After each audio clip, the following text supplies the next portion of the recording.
إن الحمد لله نحمده ونستعينه ونستغفره ونعوذ بالله من شرور أنفسنا وسيئات أعمالنا.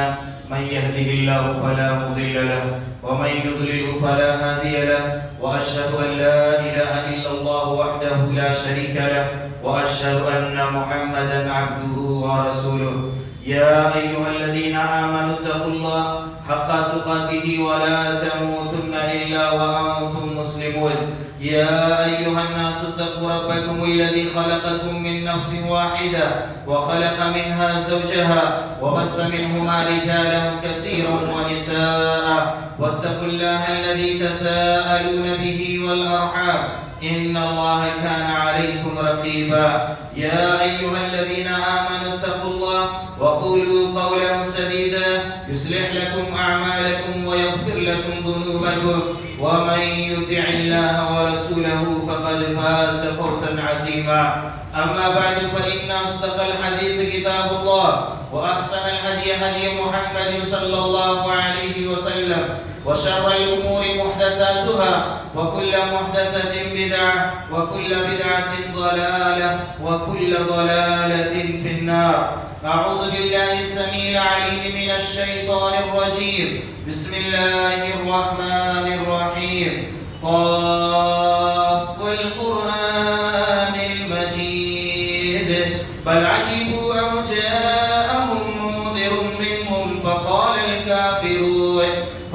الكافرون هذا شيء عجيب أإذا متنا وكنا ترابا ذلك رجع بعيد قد علمنا ما تنقص الأرض منهم وعندنا كتاب حفيظ بل كذبوا بالحق لما جاءهم فهم في أمر مريج أفلم ينظروا إلى السماء فوقهم كيف بنيناها وزيناها وما لها من فروج والأرض مددناها وألقينا فيها رواسي وأنبتنا فيها من كل زوج بهيج تبصرة وذكرى لكل عبد منيب ونزلنا من السماء ماء مباركا فأنبتنا به جنات وحب الحصيد والنخل باسقات لها طلع نضيد رزقا للعباد وأحيينا به بلدة ميتا كذلك الخروج كذبت قبلهم قوم نوح وأصحاب الرس وثمود وعاد وفرعون وإخوان لوط وأصحاب الأيكة وقوم تبع كل كذب الرسل فحق وعيد أفعينا بالخلق الأول بل هم في لبس من خلق جديد. وقال الله تعالى في القرآن الكريم: يا أيها الذين آمنوا أطيعوا الله وأطيعوا الرسول ولا تبطلوا أعمالكم. سورة محمد آية نمبر 33. وعن أبي هريرة رضي الله عنه قال: قال رسول الله صلى الله عليه وسلم: المؤمن القوي خير وأحب إلى الله من المؤمن الضعيف وفي كل خير احرص على ما ينفعك واستعن بالله ولا تعجز وإن أصابك شيء فلا تقل لو أني فعلت كان كذا وكذا ولكن قل قدر الله وما شاء فعل فإن لو تفتح عمل الشيطان. رواه مسلم. حدیث نمبر 2664.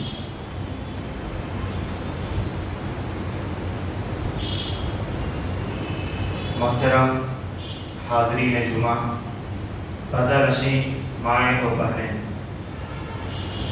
ہر قسم کی تعریف، توصیف، کبریائی، بڑائی اس اللہ وحدہ لا شریک کے لیے لائق و سزاوار ہے جس نے ہمیں اور آپ کو اس دار فانی کے اندر پیدا کرنے کے بعد امت محمدیہ ہونے کا شرف بخشا۔ بعدہ درود و سلام ہو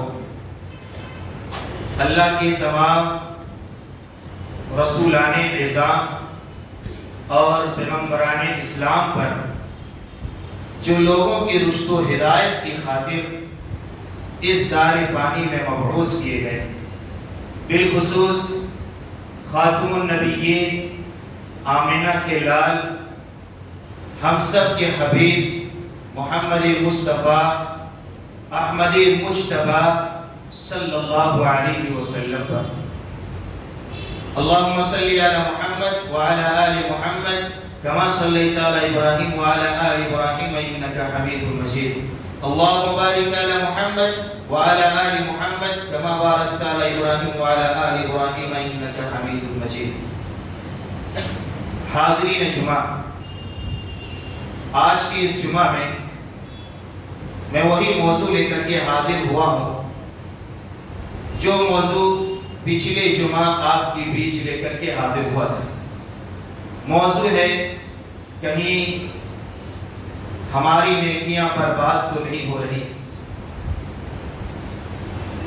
اس سلسلے میں 3 اہم بنیادی چیزیں آپ کے سامنے بیان کی جا چکی ہیں۔ ایک، نیکیوں کی حفاظت کرنے والی چیز ایمان ہے، اور نیکیوں کو برباد کرنے والی چیز اس کے برعکس شرک ہے۔ دوسری چیز، عبادتوں سے فراغت کے بعد ایک عابد کو اللہ رب العالمین کی گرفت سے بے خوف نہیں رہنا چاہیے، بلکہ انہیں ہمیشہ اللہ رب العالمین کا ڈر اور خوف اپنے اندر رکھنا چاہیے کہ کہیں اس کی بعض بشری لغزش کی بنا پر یا خطا کی وجہ سے ان کی ساری نیکیاں برباد نہ ہو جائیں۔ اور تیسری چیز بیان کی گئی تھی کہ کوئی بھی شخص کسی انسان کو اللہ تعالیٰ کی رحمت سے نا امید نہ کرے، یعنی اسے یہ نہ کہے کہ اللہ رب العالمین تجھے نہیں بخشے گا، اللہ رب العالمین تجھ پر رحم نہیں فرمائے گا، تم تو جہنم میں جاؤ گے۔ یہ ایک ایسا کلمہ ہے کہ کہنے والے کی ساری نیکیاں تباہ ہو جاتی ہیں، اور جس کے متعلق کہی جا رہی ہوتی ہے اللہ تعالیٰ اسے اپنی رحمت میں جگہ عطا فرماتا ہے۔ تو یہ 3 چیزیں آپ کے سامنے بیان کی جا چکی ہیں۔ چوتھی چیز ہے جس سے ہماری نیکیاں برباد ہو سکتی ہیں، وہ ہے شرک خفی۔ شرک خفی، جانتے ہیں یہ شرک خفی کیا ہے؟ ریا، نمود، دکھاوا، شہرت، ذاتی تشہیر کے لیے اگر کوئی اپنے نام کے لیے اگر کوئی عمل کرتا ہے تو اللہ رب العالمین کے یہاں اس عمل کی کوئی قدر و قیمت نہیں۔ اللہ سبحانہ وتعالیٰ کے یہاں اسی عمل کی قدر و قیمت ہے جس عمل میں رضائے الہی مقصود ہو، جس عبادت میں، جس ذکر میں، جس عبادت اور عمل میں اللہ تعالیٰ کی خوشنودی مقصود ہو، وہی عمل، وہی عبادت، وہی ذکر، وہی تسبیح اللہ رب العالمین کی نگاہ میں محبوب اور پسندیدہ ہے۔ صحیح الترغیب و ترہیب کی حدیث ہے، حدیث نمبر 32۔ اللہ کے رسول صلی اللہ علیہ وسلم بیان فرماتے ہیں ان اخوف ما اخاف علیکم الشرک الاصغر، لوگوں مجھے تمہارے اوپر سب سے زیادہ جس چیز کا ڈر ہے، اندیشہ لگا رہتا ہے، مجھے خوف ستاتا رہتا ہے، وہ ہے شرک اصغر۔ وہ ہے شرک اصغر، یعنی ریا، نمود، شہرت، یہ شرک اصغر ہے، یہ شرک خفی ہے۔ مجھے سب سے زیادہ ڈر اور خوف تمہارے متعلق یہی چیز لگی رہتی ہے۔ یقول اللہ عز وجل یوم القیامہ اذا جزى الناس بأعمالهم اذهبوا الى الذين كنتم تراءون في الدنيا فانظروا هل تجدون عندهم جزاء۔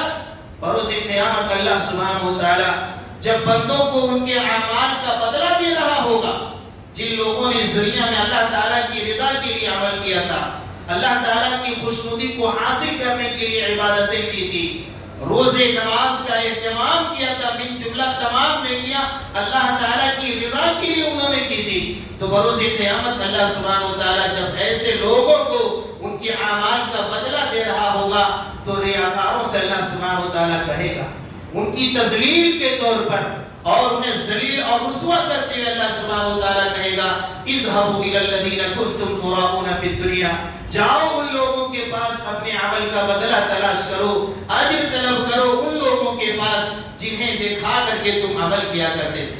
تمہارے عمل کا مقصد تمہاری ذاتی تشہیر تھی، تمہاری ذاتی شہرت تھی، تمہارا مقصد رضا الہی نہیں تھا، تو جاؤ وہاں تلاش کرو، فانظروا دیکھو وہاں تمہیں تمہارے عملوں کا اجر اور ثواب ملتا ہے یا نہیں ملتا ہے۔ تو اس طرح سے اللہ سبحانہ و تعالیٰ بروز قیامت ریاکاروں کو ذلیل اور رسوا کرے گا بروز قیامت، جہاں سارے لوگوں کو ان کی اچھائیوں اور نیکیوں کا بدلہ مل رہا ہوگا۔ اسی طرح سے سنن ابن ماجہ کی حدیث کے الفاظ ہیں، حدیث نمبر 4204، اللہ کے رسول صلی اللہ علیہ وسلم بیان فرماتے ہیں، راوی حدیث حضرت ابو سعید الخدری رضی اللہ تعالیٰ وہ بیان کرتے ہیں، خرج علینا رسول اللہ صلی اللہ علیہ وسلم، کہ اللہ کے رسول صلی اللہ علیہ وسلم ہمارے بیچ تشریف لائے، وَنَحْنُ نَتَذَاكَرُ الْمَسِيحَ الدَّجَّالِ، ہم لوگ مسیح دجال کا تذکرہ کر رہے تھے۔ جتنے لوگ مجلس میں بیٹھے ہوئے تھے مسیح دجال کے بارے میں گفتگو کر رہے تھے۔ آپ صلی اللہ علیہ وسلم نے بیان فرمایا، الا اخبرکم بما هو اخوف علیکم عندی من المسیح الدجال، اے میرے صحابہ کیا میں تمہیں نہ بتاؤں جو میرے نزدیک تمہارے لیے مسیح دجال سے بھی زیادہ بھیانک والی چیز ہے، مسیح دجال سے بھی زیادہ خطرناک ہے۔ راوی حدیث حضرت ابو سعید الخدری رضی اللہ تعالیٰ عنہ بیان کرتے ہیں، قلنا بلا، اے اللہ کے رسول آپ ہمیں ضرور بتائیں۔ پھر آپ صلی اللہ علیہ وسلم نے بیان فرمایا، الشرک الخفی، شرک اصغر، ریا، نمود، دکھاوا، یہ مسیح دجال سے بھی زیادہ بھیانک اور خطرناک ہے۔ پھر آپ صلی اللہ علیہ وسلم نے اس شرک خفی اور شرک اصغر کی تشریح کرتے ہوئے بیان فرمایا، الرجل یقوم یصلی، ایک آدمی کھڑا ہوتا ہے نماز پڑھتا ہے، فیزین صلاته، وہ اپنی نماز کی تزیین کرتا ہے، اپنی نماز کو وہ خوبصورت بناتا ہے، کیوں؟ لما یرا من نظر رجل، کہ کوئی انسان اسے دیکھ رہا ہے، کوئی انسان اسے دیکھ رہا ہے تو اس کی وجہ سے وہ اپنی نماز کی تزیین کرتا ہے، اپنی نماز کو خوبصورت بناتا ہے، رکوع بھی صحیح سے کرتا ہے، سجدے بھی صحیح سے کرتا ہے، اور نماز کے دیگر ارکان بھی اچھی طرح سے وہ ادا کرتا ہے۔ کہا یہ ایک ایسی چیز ہے جو تمہارے لیے میرے نزدیک مسیح دجال سے بھی زیادہ بھیانک اور خطرناک ہے۔ لہذا اگر ہم اور آپ اپنی نیکیوں کی حفاظت چاہتے ہیں، اپنی نمازوں کی حفاظت چاہتے ہیں، اپنے صوم و صلات کی حفاظت چاہتے ہیں، تلاوتی کلام اللہ کی حفاظت چاہتے ہیں، من جملہ تمام نیکیوں کی حفاظت چاہتے ہیں، تو آپ اپنی نیکیوں میں اخلاص کو لائیں، للہیت کو لائیں، اللہ کی رضا کے لیے اور اس کی خوشنودی کے لیے آپ کوئی عمل کریں، نہ کہ لوگوں کو دکھانے کے لیے۔ اللہ تعالیٰ نے فرمایا سورۃ الانعام آیت نمبر 162 میں، قل ان صلاتي ونسكي ومحياي ومماتي لله رب العالمین۔ اسی طرح اللہ سبحانہ وتعالیٰ نے سورۃ البینہ آیت نمبر 5 میں بیان فرمایا، وما امروا الا ليعبدوا الله مخلصين له الدين۔ ان آیات کے معانی میں آپ غور کریں، ہماری پوری زندگی للہ فی اللہ ہونا چاہیے، ہمارا مرنا، ہمارا جینا، ہماری ساری عبادتیں اللہ رب العالمین کی رضا اور اس کی خوشنودی ہونا چاہیے، نہ کہ ریا اور نمود۔ سنن ترمذی، سنن نسائی کے حدیث کے الفاظ ہیں، حدیث نمبر 3140، راوی حدیث حضرت ابو امامہ الباہلی رضی اللہ تعالیٰ عنہ بیان کرتے ہیں کہ ایک شخص نبی اکرم صلی اللہ علیہ وسلم کی خدمت میں حاضر ہوا اور آپ صلی اللہ علیہ وسلم سے عرض کرتے ہیں، اے اللہ کے رسول صلی اللہ علیہ وسلم، ارأیت رجلا غدا یلتمس الاجر والذکر، آپ کیا فرماتے ہیں اس شخص کے بارے میں جو جہاد میں نکلنا چاہتا ہے، لیکن جہاد میں نکلنے کے ساتھ ساتھ ان کی دو نیت ہے، ایک تو یہ کہ وہ جہاد کا اجر اور ثواب بھی کمانا چاہتا ہے، اور دوسری نیت یہ ہے کہ وہ اپنی ذاتی تشہیر بھی چاہتا ہے کہ اس کا نام ہو جائے۔ آپ صلی اللہ علیہ وسلم نے بیان فرمایا، لا شیء لہ، اس کے لیے کچھ نہیں، اسے کچھ نہیں ملے گا جہاد فی سبیل اللہ میں حصہ لینے کے باوجود بھی۔ اس شخص نے 3 مرتبہ یہی سوال دہرایا تو اللہ کے رسول صلی اللہ علیہ وسلم نے بیان فرمایا ان اللہ لا يقبل من العمل الا ما كان له خالصا وابتغي به وجهه۔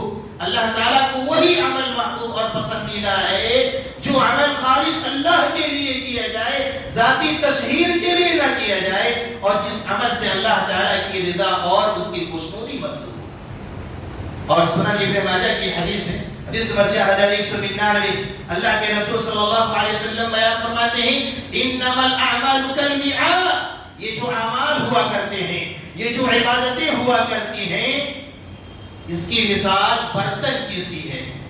انما الاعمال كالمعاد، اس کی مثال برتن کی سی ہے۔ اذا طاب اسفله طاب اعلاه، جب برتن کا نچلا حصہ صحیح ہوتا ہے تو اوپر بھی کام کر آتا ہے۔ وَإِذَا فَسَدَ أَسْفَلُهُ فَسَدَ أَعْلَاهُ، لیکن جب نچلا حصہ ہی بگڑ جائے تو اوپر والا حصہ بھی کچھ کام کا نہیں ہوتا۔ تو ہماری عبادتوں کی جو اصل روح ہے وہ ہے اخلاص۔ اگر اخلاص ہے تو اس کا اثر ہماری زندگی میں ہوگا، اس کی تاثیر ہمیں نظر آئے گی اپنی زندگی میں، اور انشاءاللہ بروز قیامت بھی اللہ سبحانہ وتعالی ہمیں اس کا بہترین اجر اور صلہ عطا فرمائے۔ تو یہ چوتھی چیز ہے کہ جس کی وجہ سے آپ کی نیکیاں برباد بھی ہو سکتی ہے ریا ہونے کی وجہ سے، اور اگر آپ اس کے برعکس اخلاص والا عمل کرتے ہیں تو آپ کی نیکیوں کی حفاظت ہوتی رہے گی انشاءاللہ۔ اسی طرح سے 5ویں چیز یہ ہے کہ جب آپ کوئی عمل کریں، کوئی عبادت انجام دیں، گرچہ آپ کی نگاہ میں وہ چیز بہت محبوب اور پسندیدہ ہو، بہت خوبصورت لگے، بہت بہتر لگے، لیکن وہ عمل، وہ عبادت اطیع اللہ اور اطیع رسول کے دائرے کے اندر ہونا چاہیے، قال اللہ اور قال رسول کے باہر نہیں ہونا چاہیے۔ مثال کے طور پر یہ جو 12 ربیع الاول آپ کے سامنے آنے والا ہے، اس میں لوگ نہ جانے کیا کیا عمل کرتے ہیں، جشن عید میلاد النبی کے نام سے کیا کیا نہیں کرتے، جبکہ اس عمل کا کوئی ثبوت نہیں ہے۔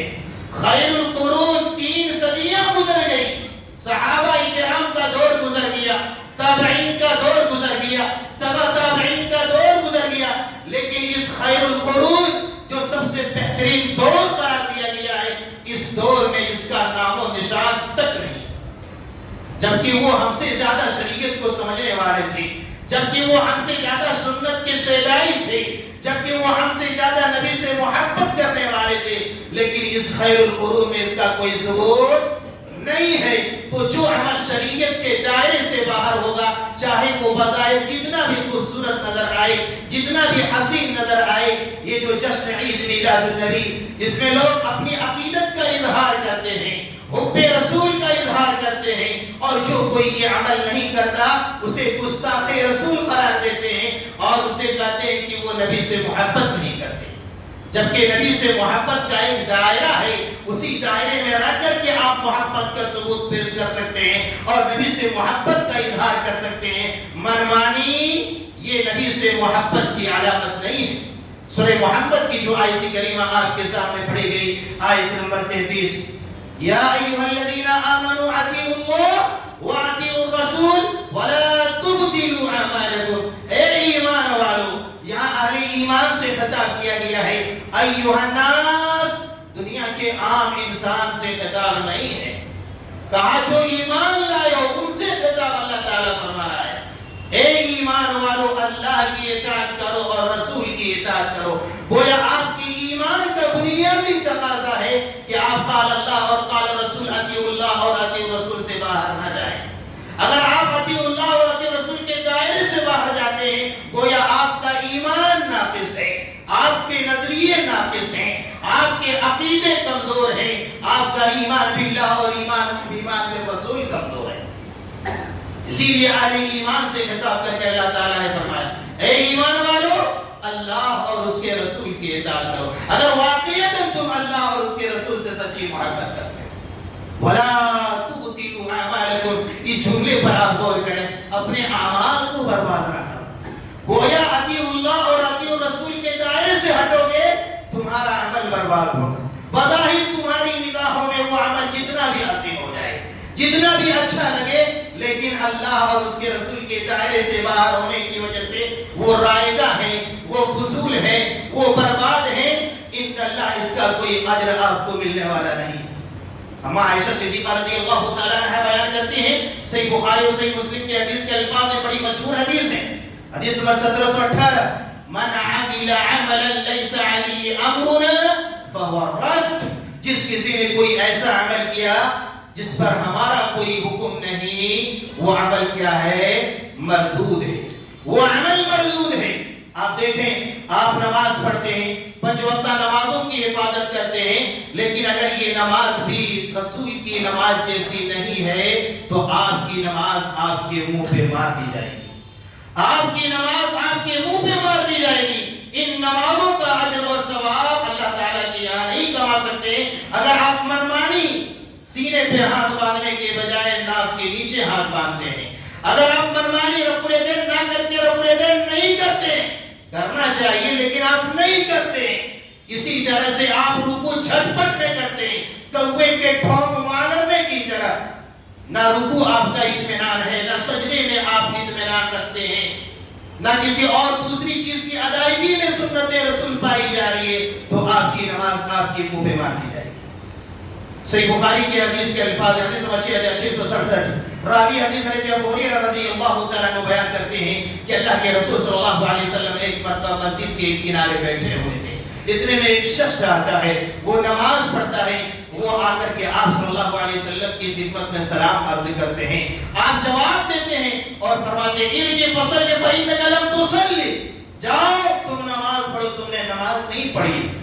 آپ کی نگاہیں نے دیکھی ہے کہ وہ نماز پڑھ کر کے آپ کو سلام کیے، لیکن آپ کیا کہہ رہے ہیں؟ ارجع فصلی فإنک لم تصلی، جاؤ نماز پڑھو، تم نے نماز نہیں پڑھی ہے۔ وہ جا کر کے دوبارہ نماز پڑھتے ہیں، پھر آ کر کے سلام کرتے ہیں، پھر آپ وہی جواب دیتے ہیں ارجع فصلی فإنک لم تصلی۔ تیسری مرتبہ وہ بندہ کہتا ہے اللہ کے رسول فأعلمنی، مجھے نماز کا طریقہ بتائیے، فأعلمنی، مجھے نماز کا طریقہ بتائیے۔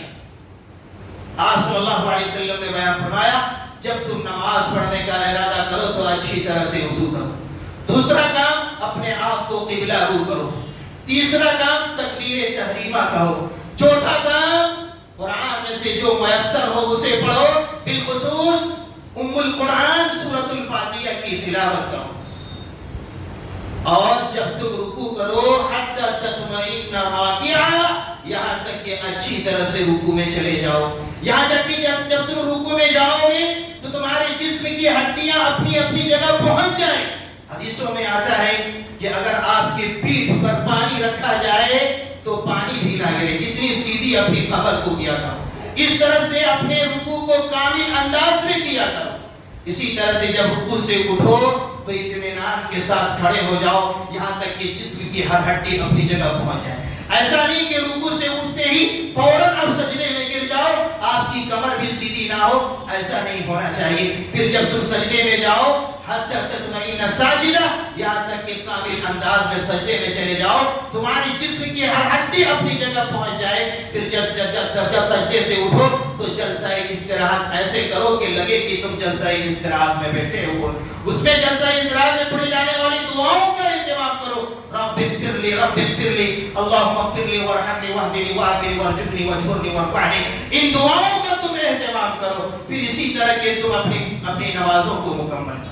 آپ دیکھیں کتنے ایسے لوگ ہیں جو رکوع تو کرتے ہیں لیکن سمجھ میں نہیں آتا ہے کہ یہ رکوع سے کب اٹھا کب کیا، سجدہ تو کرتا ہے لیکن پتہ نہیں چلتا سجدہ کب کیا، سجدہ سے کب اٹھا، جلسہ استراحت اس کی نماز میں ہے یا نہیں ہے۔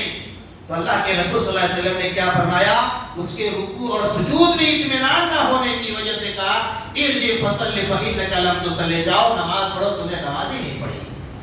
اسی طرح سے صحیح بخاری کی حدیث کے الفاظ، حدیث نمبر 808، راوی حدیث حضرت حذیفہ بن یمان رضی اللہ تعالیٰ عنہ، انہوں نے ایک شخص کو دیکھا، رأى رجلا لا يتم ركوعه ولا سجوده، نہ اس کے رکوع مکمل ہو رہے تھے نہ سجدے مکمل ہو رہے تھے۔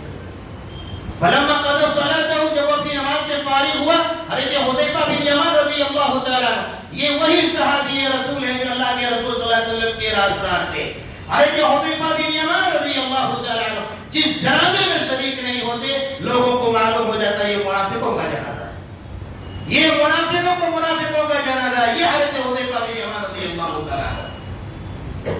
ابو بکر جھانک کر دیکھتے کہ حضرت حذیفہ بن یمان جنازے میں ہے یا نہیں، کہتے ہیں ما صلیت، اے بندہ تم نے نماز نہیں پڑھی ہے۔ اس کے رکوع مکمل نہیں تھے، سجدے مکمل نہیں تھے، کیا کہا؟ ما صلیت، تم نے نماز ہی نہیں پڑھی ہے۔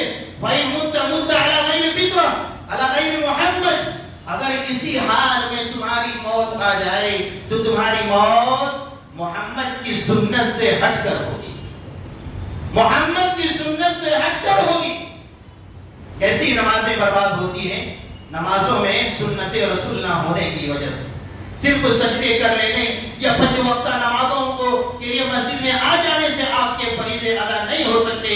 آپ دیکھیں کہ آپ کی نمازیں مکمل ہو رہی یا نہیں ہو رہی۔ آپ کی نمازوں میں کوئی کمی تو نہیں ہے کہ جس کی وجہ سے آپ کی نماز برباد کر دی جائے گی۔ صحیح ترغیب و ترہیب کی حدیث نمبر 529، اللہ کے رسول صلی اللہ علیہ وسلم بیان فرماتے ہیں ان الرجل لا يصلي 60 سنہ، ایک انسان ہوگا جو 60 سال نماز پڑھے ہوں گے۔ کتنے؟ 60 سال۔ یہ امت محمدیہ کی عمر ہے۔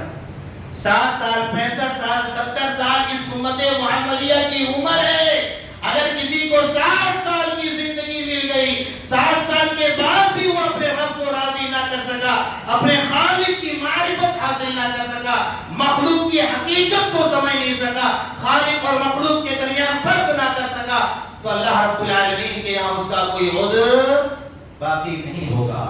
اللہ کے رسول فرماتے ہیں ان الرجل لا يصلي 60 سنہ، ایک آدمی جنہوں نے 60 سال نماز پڑھی ہوگی، وما تقبل له صلاة، اس کی ایک بھی نماز قبول نہیں ہوگی، ایک بھی نماز قبول نہیں ہوگی۔ کیوں؟ لعله يتم الركوع ولا يتم السجود ويتم السجود ولا يتم الركوع، ممکن ہو انہوں نے اپنی زندگی میں رکوع تو مکمل کیے ہوں، سجدے مکمل نہ کیے ہوں، سجدے تو مکمل کیے ہوں، رکوع مکمل نہ کیے ہوں۔ یہ ہے 5واں عمل جس سے آپ کی نماز، آپ کی ساری عبادتیں برباد ہو سکتی ہیں اگر آپ کی عبادتوں میں سنت رسول نہ پائی جائے۔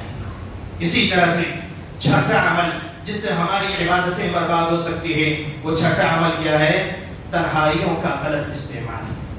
تنہائیوں کا غلط استعمال۔ آج ہمارے بہت سارے نوجوان ایسے ہیں جو اپنی تنہائیوں کا غلط استعمال کرتے ہیں، انٹرنیٹ کا غلط استعمال کرتے ہیں۔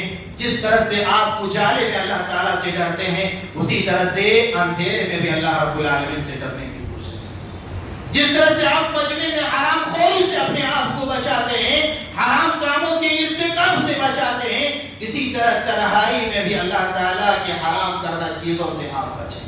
یہ ایک ایسی چیز ہے کہ آپ کے اجالے کی ساری عبادتیں برباد ہو جائے گی اگر آپ کا اندھیرا صحیح نہ ہو۔ اجالا تو صحیح ہے آپ کا، لیکن اگر اندھیرا صحیح نہیں ہے، مجمع تو آپ کا صحیح ہے، لیکن اگر تنہائی صحیح نہیں ہے تو آپ کی ساری عبادتیں برباد ہو سکتی ہیں۔ سنن ابن ماجہ کی حدیث کے الفاظ، حدیث نمبر 4245، راوی حدیث حضرت ثوبان رضی اللہ تعالیٰ عنہ بیان کرتے ہیں کہ اللہ کے رسول صلی اللہ علیہ وسلم نے بیان فرمایا انی لأعلمن، کہ میں جانتا ہوں، اپنی امت کے ان لوگوں کو جانتا ہوں، یاتون یوم القیامہ بحسنات، جو بروز قیامت نیکیاں لے کر کے آئے گا۔ کیسی نیکیاں؟ امثال جبال تہامہ، بیضاء تہامہ پہاڑ جیسی نیکیاں لے کر کے آئے گا۔ فَيَجْعَلُهُ اللَّهُ هَبَاءً مَنْثُورًا، اللہ سبحانہ وتعالیٰ اس کی نیکیوں کو گرد و غبار کی طرح کر دے گا۔ نیکیاں کم لے کر نہیں آئے گا، تہامہ پہاڑ جیسی نیکیاں وہ بارگاہ الہی میں لے کر کے حاضر ہوگا۔ ہباء منثورا، ہوا کی تفسیر پچھلے جمعہ میں آپ کے سامنے کی جا چکی ہے۔ ہباء منثورا، گرد و غبار کی مانند آپ ان کی نیکیاں کر دی جائے گی۔ حضرت ثوبان رضی اللہ تعالیٰ عنہ راوی حدیث کو بیان کرتے ہیں اللہ کے رسول ذرا ہمیں اس کی خصلت تو بتائیے، اس کی پہچان تو بتائیے، وہ کون لوگ ہیں جن کی نیکیاں برباد کر دی جائیں؟ کہیں ایسا نہ ہو کہ انجانے میں ہم بھی انہی لوگوں میں سے ہو جائیں۔ آپ صلی اللہ علیہ وسلم نے بیان فرمایا اما انہم من اخوانکم ومن جلدتکم، وہ تمہاری بھائی، وہ بھی تمہاری باری ہے، تمہاری قوم سے، اس کا بھی تعارف اسلامی ہے، وہ اسلام اور ایمان کے نام سے پہچانے جاتے ہیں۔ تمہاری نسل تمہاری قوم سے الگ نہیں بلکہ تم ہی میں سے۔ یاخذون من اللیل کما تاخذون، وہ راتوں کو اٹھ کر کے ویسی عبادت کرتے ہیں جیسے تم عبادت کرتے ہو، جیسے تم عبادت کرتے ہو۔ فرق صرف یہ ہے کہ یہ وہ لوگ ہیں اذا خلوا بمحارم اللہ انتهكوها، جب تنہائی میں ہوتے ہیں تو اللہ تعالیٰ کی حرام کردہ چیزوں کا یہ ارتکاب کرتے ہیں۔ بظاہر تو تمہاری صفوں کے بیچ رہتے ہیں، تمہاری جیسی عبادتیں ان کے پاس ہیں، فرق یہ ہے کہ یہ تنہائی میں ہوتے ہیں تو اللہ تعالیٰ کی حرام کردہ چیزوں کا ارتکاب کرتے ہیں۔ تو یہی وہ لوگ ہیں جن کی نیکیاں ہوا منصورہ ہو جائے۔ اسی طرح سے ساتویں چیز جس سے ہماری نیکیاں برباد ہو سکتی ہیں وہ کیا ہے؟ حقوق العباد میں کمی، حقوق العباد میں کوتاہی اور غفلت۔ حقوق اللہ تو ہر کسی کے پاس ہوگا، لیکن اگر حقوق العباد میں کمی ہوگی، انہوں نے کسی کے اوپر ظلم کیا ہوگا، کسی کا مال کھایا ہوگا، کسی کا مال ہڑپا ہوگا، کسی کی زمین لیا ہوگا، کسی کو گالی دیا ہوگا، کسی کے ساتھ بدتمیزی کی ہوگی، کسی کے ساتھ بدکرداری کے ساتھ پیش آیا ہوگا، تو یہ وہ برائیاں اور خرابیاں ہیں جس کی وجہ سے اس انسان کی ساری نیکیاں برباد کر دی جائیں گی۔ صحیح مسلم کی حدیث کے الفاظ، حدیث مدعو جب 581 راوی حدیث حضرت ابو ہریرہ رضی اللہ تعالی عنہ وہ بیان کرتے ہیں کہ نبی اکرم صلی اللہ علیہ وسلم نے صحابہ کرام سے پوچھا، اللہ کے رسول پوچھتے ہیں، اے میرے صحابہ اتدرون من مفلس، جانتے ہو مفلس کون ہے، قلاش کون ہے، غریب کون ہے؟ کہتے ہیں من لا درہم لہ ولا متاع، ہم میں سے مفلس تو وہ ہے جس کے پاس مال نہیں ہے، درہم نہیں۔ آپ لوگ آگے آ کر کے بیٹھ جائیں، میں بارہا کہتا ہوں، پیچھے ہمارے بھائی کھڑے رہتے ہیں، آ جائے ایک دوسرے سے مل کر کے بیٹھ جائیں۔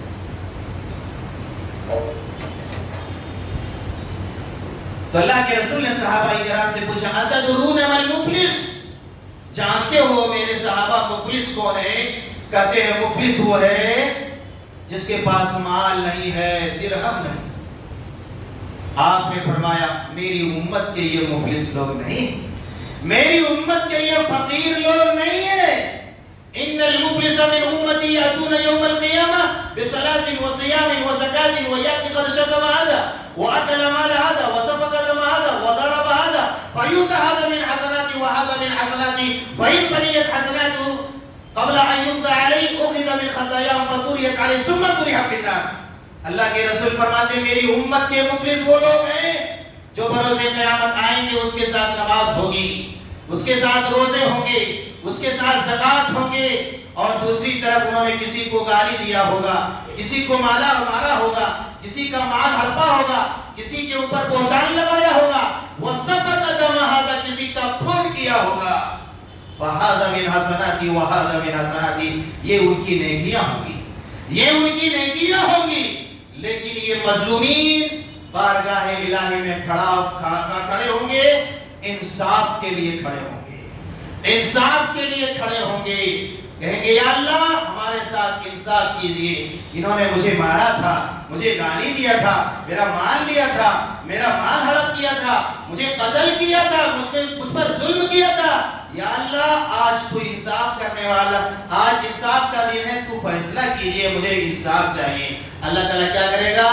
اس بندے کی نماز، روزے، صدقہ و خیرات، زکوٰۃ ان مظلومین کے اوپر تقسیم کر دی جائے گی۔ پھر بھی مظلومین کے حق باقی رہیں گے، مظلومین کے گناہوں کو اٹھا کر کے ان کے اوپر ڈال دے گا۔ فَطُرِحَتْ عَلَيْهِ ثُمَّ طُرِحَ فِي النَّارِ، پھر اس بندے کو جہنم میں ڈال دے گا۔ مظلومین کو نہیں، ظالم کو اللہ تعالیٰ جہنم میں ڈالے گا، جو روزے کے ساتھ گئے، زکوٰۃ کے ساتھ گئے اور بڑی بڑی نیکیاں لے کر کے گئے، لیکن دوسری طرف گناہوں کا بھی پہاڑ تھا جس کی وجہ سے ان کی ساری نیکیاں برباد کر دی جائے گی اور بالآخر اسے جہنم دکھا دیا جائے گا۔ اسی طرح سے ایک چیز یہ ہے تقدیر کا انکار، جو تقدیر کا انکار کرے اس کی بھی ساری نیکیاں برباد ہو سکتی ہیں۔ ایمان کے 6 بنیادی ارکان میں سے ایک کیا ہے؟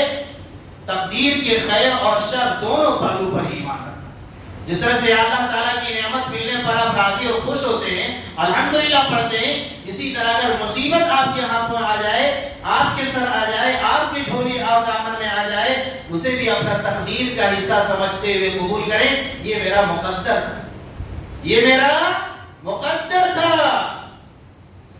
سورہ ابن ماجہ کی حدیث نمبر 77 راوی حضرت زید بن ثابت رضی اللہ تعالیٰ عنہ بیان کرتے کہ نبی اکرم صلی اللہ علیہ وسلم نے بیان فرمایا وَلَوْ كَانَ لَكَ مِثْلُ أُحُدٍ ذَهَبًا،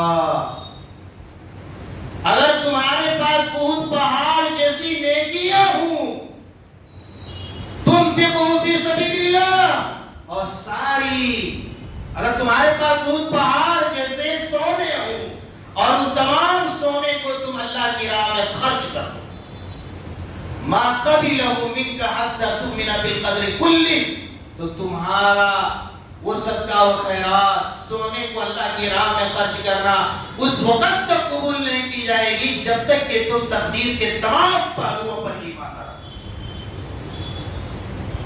وَتَعْلَمَ أَنَّ مَا أَصَابَكَ لَمْ يَكُنْ لِيُخْطِئَكَ، اس حقیقت تو تم جان لو کہ تجھے جو مصیبت پہنچی ہوئی ہے، جو پریشانی آئی ہوئی ہے، وہ تجھ سے ٹلنے والی نہیں تھی۔ افسوس مت کرو اس مصیبت کا، وہ ٹلنے والی نہیں تھی۔ وَمَا أَخْطَأَكَ لَمْ يَكُنْ لِيُصِيبَكَ، اور جو مصیبت نہیں آئی ہے وہ تجھ پر نہیں آنے والی تھی۔ اور سنیے اللہ کے رسول فرماتے ہیں أَنَّكَ إِن مُتَّ عَلَى غَيْرِ هَذَا دخلت النار، اگر اس کے علاوہ کسی اور عقیدے میں تمہارا خاتمہ ہو جائے، تمہاری موت آ جائے، دخلت النار، تو تم جہنم میں داخل ہوگے، تو تم جہنم میں داخل ہوگے۔ یہ ہے تقدیر۔ بسا اوقات ہم اور آپ مصیبتوں میں گھبرا جاتے ہیں، ہم اور آپ اپنے دل کو تنگ کر لیتے ہیں، اپنے دل کو چھوٹے کر لیتے ہیں۔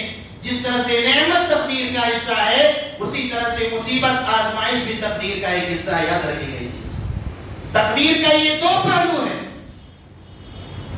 افسوس تو اس وقت ہوتا ہے کہ اگر بلی راستے سے گزر جائے، اس وقت ہمارا ایمان ہمیں بتاتا ہے کہ ہمارا ایمان کتنا کمزور ہے، کتنا کمزور ہے۔ بلی کے گزرنے یا نہ گزرنے سے آپ کے اوپر کچھ مصیبت آنے والی نہیں ہے۔ جس قوم کے اندر یہ ڈر ہو کہ وہ بلی سے ڈر جائے، وہ قوم فلاح کیسے پا سکتی ہے؟ وہ قوم فلاح کیسے پا سکتی ہے؟ بلی اگر راستہ کاٹ دے تو کوئی مصیبت آنے والی نہیں ہے میرے عزیزو۔ بہت سارے لوگ راستے تبدیل کر لیتے ہیں، ارادے بدل دیتے ہیں، اس دن گھر سے نکلتے ہی نہیں ہیں، اور اتفاق سے مصیبت آ بھی گئی تو وہ یہی کہتا ہے بلی گزرا تھا، بلی گزری تھی، اگر میں رک گیا ہوتا تو شاید یہ دن دیکھنے کو نہ ملتا۔ یہ تقدیر کا انکار ہے میرے عزیزو، یہ تقدیر کا انکار ہے۔ اس عقیدے کی اصلاح کی ضرورت ہے۔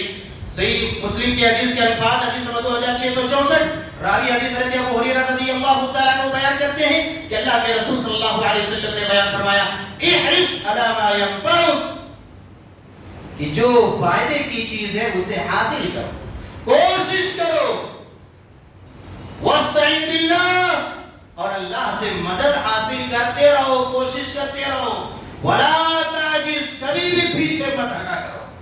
وَإِنْ أَصَابَكَ شَيْءٌ، اگر دوران کوشش کوئی مصیبت آ جاتی ہے، فَلَا تَقُلْ، تم نہ کہو لو انی فعلت کان کذا و کذا، اگر میں ایسا کیا ہوتا تو ایسا نہ ہوتا، اگر یہ گھر سے نہ نکلا ہوتا تو یہ دن دیکھنے کو نہ ملتا، اگر میں وہ نہ کیا ہوتا تو یہ چیز ہمارے سامنے نہیں آتی۔ ایسا مت کہو، اگر مگر چوں چہرہ کے پیچھے مت پڑو۔ کیوں؟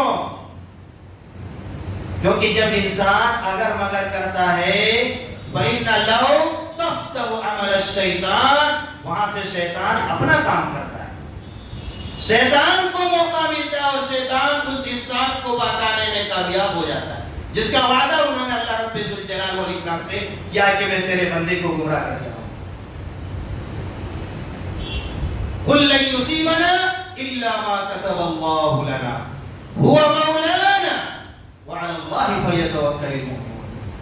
نبی اکرم صلی اللہ علیہ وسلم سے بات کہلوائی گئی کہ اے نبی اعلان کیجیے ہمیں کوئی مصیبت نہیں پہنچتی ہے مگر وہی جو اللہ نے لکھ دیا ہے. لکھا ہوا ٹل نہیں سکتا. یہ چیز آپ پتھر کی لکیر کی طرح اپنے ذہن و دماغ میں بٹھا لیجیے اور اپنے ایمان کو ڈگمگائیے مت, اسے بند مت کیجیے, کمزور مت کیجیے اپنے ایمان کو, بلکہ اپنے ایمان کو مضبوط کرنے کی کوشش کریں. اسی طرح سے ایک آخری چیز بیان کر کے اپنی بات کو سمیٹنے کی کوشش کروں گا, وہ یہ اگر کوئی کاہنوں اور نجومیوں کے پاس جا کر کے مستقبل کی خبریں لیتا ہے تو اس سے بھی ان کی نیکیاں برباد ہو سکتی ہیں. یاد رکھیں اس چیز کو. صحیح مسلم کی حدیث نمبر 2230 اللہ کے رسول صلی اللہ علیہ وسلم نے بیان فرمایا من عطا عرافا فسأله عن شيء, جو کوئی کسی نجومی کے پاس جائے, ہاتھوں کی لکیر دیکھ کر کے قسمت بتانے والے کے پاس جائے, مستقبل کے احوال اور حالات اور خبریں بتلانے والے کے پاس جائے, اس سے سوال کرے, ان کی باتوں کی تصدیق کرے, فقد حبط عمله, تو اس کا عمل برباد ہو سکتا ہے. لم تقبل له صلاة 40 لیلہ, اس کی 40 دن کی نماز قبول نہیں کی جائے. جو کسی نجومی کے پاس جائے, مستقبل کی خبریں لینے کے لیے جائے, 40 دن کی نماز اس کی قبول نہیں کی جائے. اور جس کا معمولی ہے یہ صبح شام ایسے باباؤں کا چکر لگانا اور ان سے اپنی قسمت کا جائزہ لگوانا اور مستقبل کے حالات کی ان سے خبریں لینا, بتائیے ان کی عبادتیں محفوظ رہ سکتی ہیں؟ اللہ کے رسول نے فرمایا جو ایسے لوگوں کی باتوں کی تصدیق کرے فقد کفر بما انزل محمد, انہوں نے محمد پر نازل کردہ چیز کا انکار کیا. نازل کردہ چیز کیا ہے؟ قرآن کریم, سنت رسول ہے. قرآن کریم میں اللہ رب العالمین بیان فرماتا ہے قل لا يعلم من في السماوات والارض الغیب الا اللہ, نہ آسمان والے کو غیب کا علم ہے, نہ زمین والے کو غیب کا علم ہے. غیب کی تمام خبریں اللہ رب العالمین کے پاس ہے. وعنده مفاتيح الغیب, غیب کی ساری کنجیاں اللہ رب العالمین کے پاس ہے. ساری کنجیاں اللہ رب العالمین کے پاس ہے. غیب کی کنجی نہ آسمان والے کو دی گئی, نہ زمین والے کو دی گئی, نہ کسی ولی کو دیا گیا, نہ کسی نبی کو دیا گیا, نہ کسی شہر اور ملک کو دیا گیا. ساری کنجی اللہ تعالیٰ نے اپنے پاس رکھا. لا یعلمها الا هو, کل کیا ہونے والا ہے اللہ کے علاوہ کوئی نہیں جانتا. تو یہ چند چیزیں تھیں جو آپ کے سامنے بیان کی گئی. اللہ تعالیٰ سے دعا ہے یا اللہ ہم سبوں کو آج کی اس خطبہ جمعہ میں بیان کردہ تمام باتوں پر عمل کرنے کی توفیق عطا فرمانا.